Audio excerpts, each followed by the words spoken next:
Hello there. My name's Heather. I'm 23 and 2 years ago, I married the love of my life.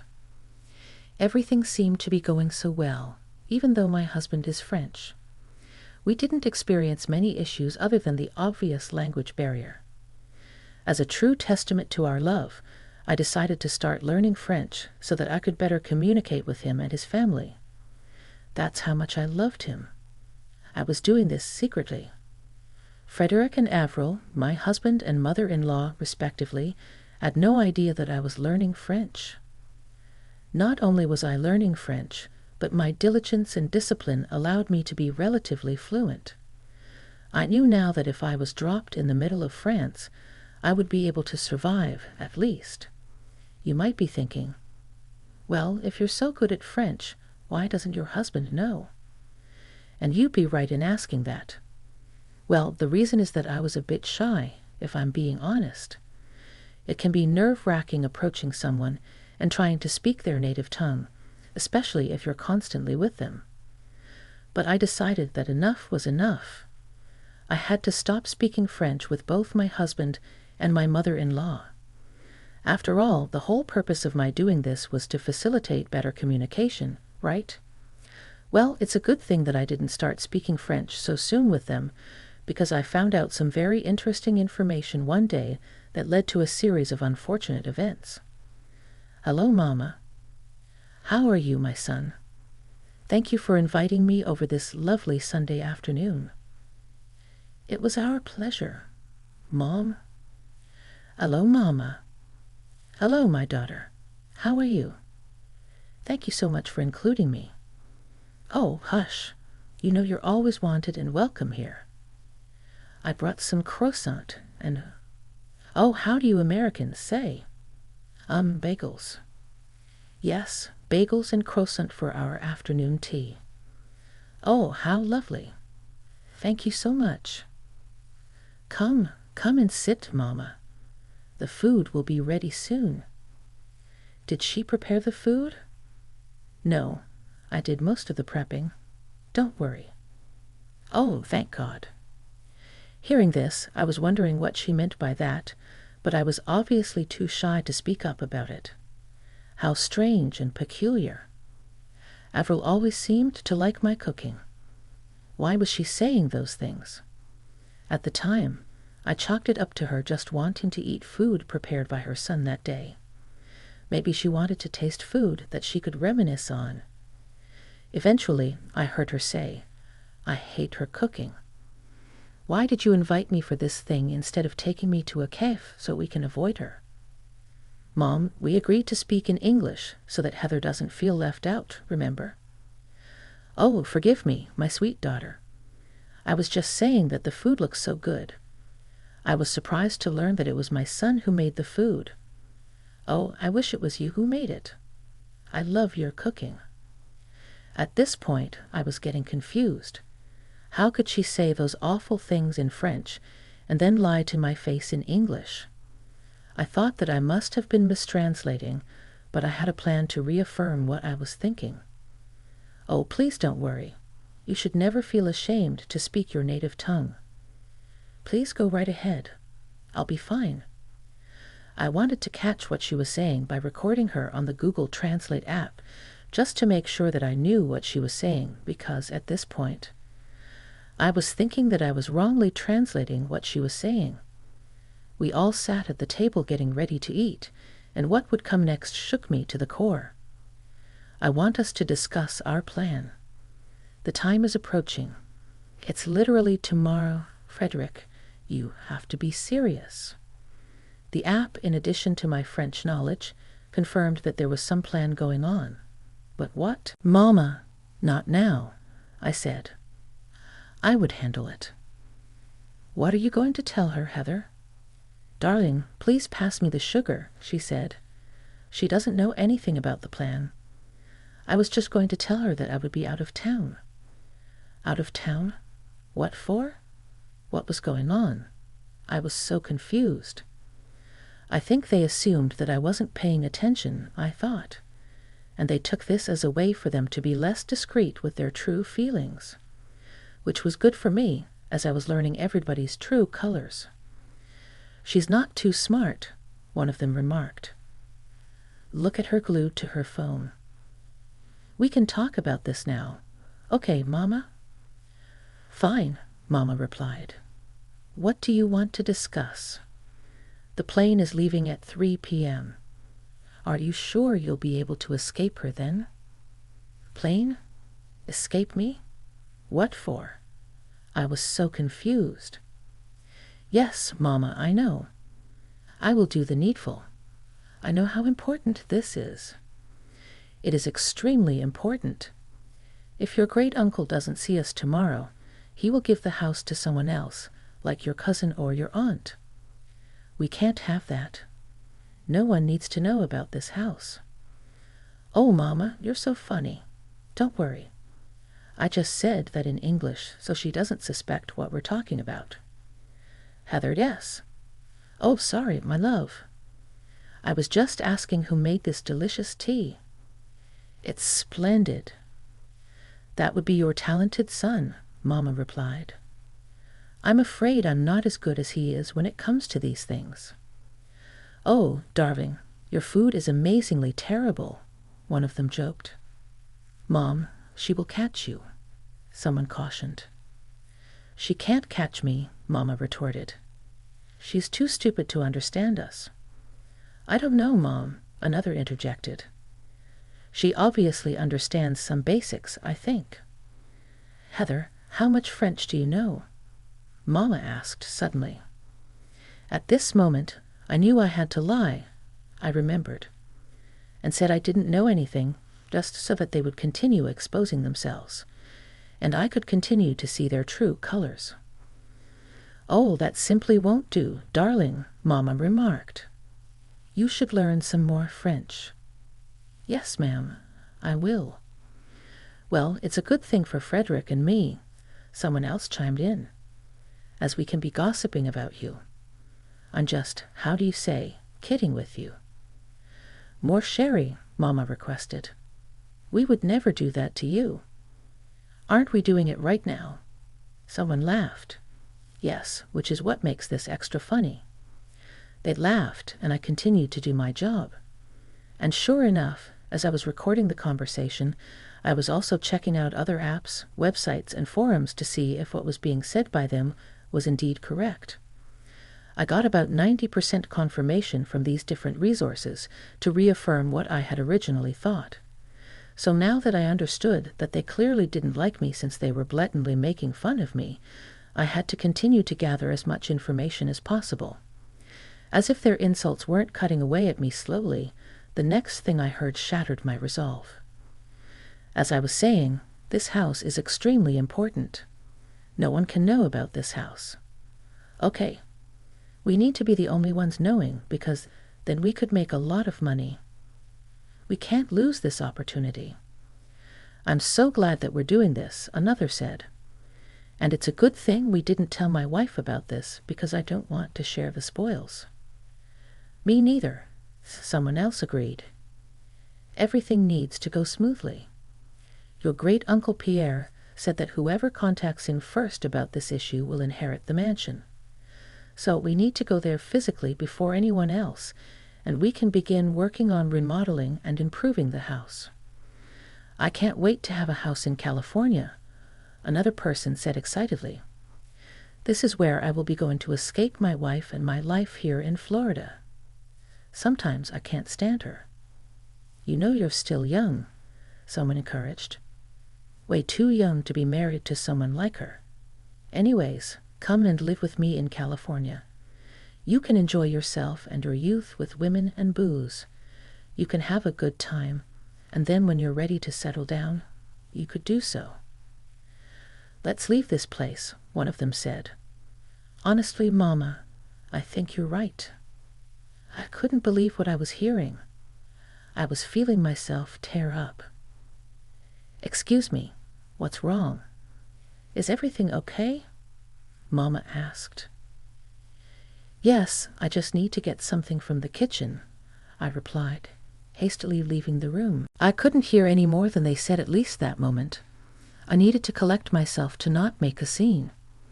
But how could they say those awful things with me right there in the room with them? Did they have no shame? I was so upset. I began pacing up and down the kitchen, and then suddenly I thought of something. When I saw my mother-in-law's purse sitting on the kitchen counter, I decided to look inside, to take her phone. Luckily, it was unlocked. I opened her WhatsApp and decided to send Uncle Pierre's number to my number. I then quickly deleted the text from her phone so that it looked like nothing happened. Honestly, it was like I was acting on instinct. I didn't even know why I did it, but I'm glad I did it because I was now conjuring a plan to hurt these people the same way they did to me. I returned to the dining room where the festivities were being held. And sure enough, they still seemed to be talking about this situation. "So, tomorrow we leave for the vacation," one of them said.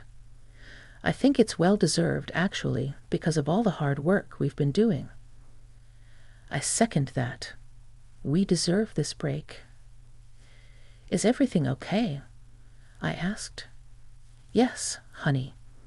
We were just talking about the weather and how it's a perfect day to go relax somewhere. Would you like us to do that?" "Maybe not today, Freddie," I replied. "Oh, okay. When would you like to go then?" "Maybe tomorrow." Both Avril and Frederick froze slightly in their seats, a movement. I was actively looking out for their reaction. Had I not known their plans, I probably wouldn't have noticed it. "I don't think tomorrow would be possible," I said. I asked Freddie to help me with some things around the house. "Oh, what things?" Avril inquired. Why is she asking so many questions? I thought. Just to move things around," I replied. "I can help also if you like," Avril offered. "There won't be necessary," Freddie interjected. "See how nosy she is being. I don't like it one bit. You see why you have to leave this place," Mama commented. "Don't worry, Mama. I've got this handled," I assured her. I still managed to maintain a smile despite knowing what they were saying. I relied on the delayed gratification that was about to come to satiate my desire for revenge. I was still recording the conversations they were having right until the very end, just so that I could review it and really squeeze out as many details as possible. As I mentioned before, my French was getting really good, but I still wanted to make sure that I got the right information. That night, I snuck away from the bedroom to go to the office to do some further investigating. I replayed the audio, and sure enough, my doubts about my accuracy were dispelled. What I could gain from this whole ordeal is that there is a vacation tomorrow to go and claim a house from Great Uncle Pierre, and that these people apparently hate my guts, and they're even planning on leaving me. A bonus piece of information I got was when I went to the kitchen to pace. I had left my phone, which was still recording, in the room with my husband and mother-in-law, and I managed to pick up some more useful information. The conversation consisted of Avril asking Frederick about his computer password, and she wanted to modify some aspects of the flight they were going to be on. I managed to get a password and flight details. I must have hit the jackpot. Feeling very sneaky and devious, I may or may not have changed the details of the flight, such as pushing their flight to the day after tomorrow. This was just phase 1 of my plans. There was a lot more to come after this. Since I had sent myself Great Uncle Pierre's number, I was ready to do what I needed to do. Hello, Uncle Pierre. It's Heather." I greeted him. "Oh, hello, darling. How are you doing? Is everything okay?" he responded. "Well, no, not really," I began, launching into the details of the events that had transpired that day. I even sent him the audio recording of what happened as proof, because without it, I doubt he would have believed me. We cut the call so that he could listen to the voice recordings, and we reconvened soon after he had finished listening to everything. Wow, I don't even know what to say. How could Avril do this? And Frederick? They were all such sweet and innocent people when they were younger. How could they do this to you? To me? Uncle Pierre exclaimed. I know. It's a lot to take in. It was shocking to me, too, I replied. You have indeed improved your French. Well done. Thanks, Pierre. But now that we know this, what do we do? I inquired. Well, obviously they're not going to get the house. That's a fact.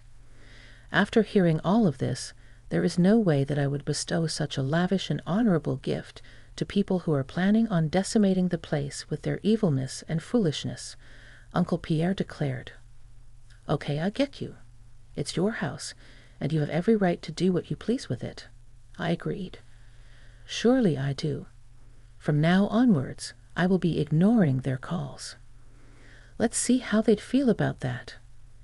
Thanks once again for bringing this to my attention. You are a good and kind-hearted person, Heather. Please don't let the ugliness of this world change that, Uncle Pierre advised. Thank you for your time and willingness to hear me out. Hearing what you heard today couldn't have been easy. I applaud you for your stoicism and strength. Please take care of yourself, Uncle Pierre, I said gratefully. You too, love. Good night. Uncle Pierre bid me farewell. And with that, I knew that I secured both Avril and Frederick's demise, and now that the dominoes were all set in place. I just had to wait for the right moment to tip the first one and watch the rest fall into place. When I got back to the bedroom, Frederick was still fast asleep. It pained me to know that my husband, whom I loved very dearly, would treat me this way. I didn't know he felt all those feelings, and perhaps if we talked about these things, we could have found a compromise solution. But alas, he decided to go through the evil route. I got his phone and removed his alarm. Without it, he would surely sleep forever, and that's precisely what he did. I packed my belongings and decided to go to a hotel for the night. I could no longer stay in the house with someone like that. The next day, absolute chaos ensued. I am sure that Fred woke up to 100 missed calls from his mother, and he must have frantically been moving up and down, trying to pack because he stupidly hadn't packed the day before, and get to the airport. I suspect all of this because I received a call from him at 2 p.m. How? Where the hell are you? Why didn't my alarm go off, and why aren't you here? He demanded. Oh, I decided to take a little vacation day for myself, I replied casually. Oh, that's nice. A little heads up would have been appreciated, though, he said. Yeah, likewise, Freddie, I retorted. What? What do you mean? Anyways, that doesn't matter. I'm running late for my flight. I mean, my meeting with Mom. Why are you in such a hurry? I'm sure she wouldn't mind you being a little bit late, I suggested. You don't understand. Anyways, it's fine. I won't be home tonight, and tomorrow night I've got a lot I need to do. See you later, he hurriedly said before hanging up. Before I could even respond, he hung up the phone. I'm pretty sure he was so overwhelmed that he didn't even check the proper details of his ticket, which I had changed to the next day. Through the Find My iPhone app, I saw that he made his way to the airport. Imagine waking up, rushing out of the house with only minutes to spare to make it to your flight, just to find out that it had been cancelled. I'm sure he was moving like a madman up and down that airport. Suddenly, I received a call from Avril. What have you done? She demanded angrily. What do you mean? Avril, drop the act. I know that you tampered with our flight, she accused. If by tampered you mean change the date, then yes, that's exactly what I did. I confessed. Why would you do that? She asked incredulously. I was trying to help you guys out. Didn't you say that you wanted Freddie's help with moving some stuff around? I noticed that you had the flight foolishly booked for today, the day that Fred was meant to help you. So I decided to change some things. You're welcome, I replied smugly. Frederick, come and talk to your wife before I reach through the phone and kill her, Avril demanded. Listen here, Heather, I don't know what you've done, but whatever it is, I want you to stop it right now, Frederick interjected. Uncle Pierre still isn't answering his phone. Try again, Avril instructed. He isn't answering his phone because he doesn't want to speak with you too, I revealed. You can understand us. Every last word. Avril stuttered in disbelief. But how? Frederick exclaimed. I've been practicing, I replied simply. I told you, Mama. I told you she might be able to hear us, Frederick muttered. So that means yesterday you heard everything. Avril realized. Yep. Here's what's going to happen. I'm going to divorce your good-for-nothing son and leave you two to your own devices. Have a blessed day. Oh, and by the way, the next time you want to talk about someone with them being right there in the room, make sure they don't understand what you're saying. Have a nice life, I declared before hanging up the phone. I was done with their antics. Later on in the day, I got a call from Uncle Pierre. Hello, dear. How are you? He greeted me. I'm a bit distraught. I just had an ugly fight with Fred and Avril, and now I'm getting a divorce from him, I confessed sadly. I'm so sorry that this is the way that things turned out, Heather. It's part of life, I guess. How are things on your end? Uncle Pierre inquired. Well, I finally picked up that call and gave them a piece of my mind, and they are not happy, I replied. What did you say to them? Uncle Pierre asked curiously. I told Fred that he's an idiot for treating you the way he did, and told Avril that she's evil for roping her son into her schemes. And I also told them that I have given you the house, I explained. You what? Uncle Pierre exclaimed. Yes, dear. The mansion is yours. Even if you get a divorce from Freddie, it's all yours, and you can share it with whomever you please, Uncle Pierre confirmed. I simply can't cope. It's too much, I choked up. I wanted this house to go to someone kind and compassionate, but also tough and strong when you need to be. And that's exactly who you are. A house is the least I could do after all the stress and turmoil those two idiots put you through. The house is yours. Take it, Uncle Pierre insisted. And with that, folks, not only did I manage to distance myself from two toxic people who didn't have my best interests at heart, but I also bought a multi-million-dollar mansion in the process. Seeing me get the house that they always wanted made Avril and Frederick foam at the mouth. I received constant death threats from them daily, but all I would do is respond with a picture of different parts of the house, all as reminders that this was all mine and not theirs. Revenge never felt so luxurious.